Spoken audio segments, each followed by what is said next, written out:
একজন ১৬ বছরের ছেলে একদিন তার মাকে জিজ্ঞেস করল, মা, আমার ১৮তম জন্মদিনে তুমি কি উপহার দেবে?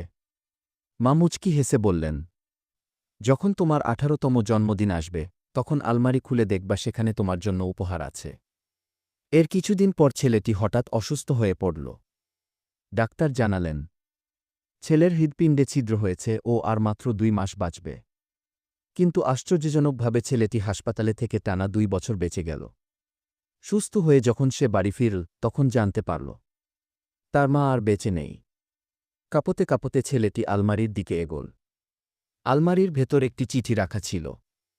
চিঠিতে লেখা ছিল, ডাক্তার বলেছিল তোমার হৃৎপিণ্ডে ছিদ্র আছে, তুমি বাঁচবে না। তখন আমি ভেবেছি, আমার হৃদয় যদি তোমার বুকে বেঁচে থাকে, তবে সেটাই হবে আমার সবচেয়ে বড় আনন্দ। এটাই তোমার ১৮তম জন্মদিনের উপহার। শুভ জন্মদিন সোনামণি।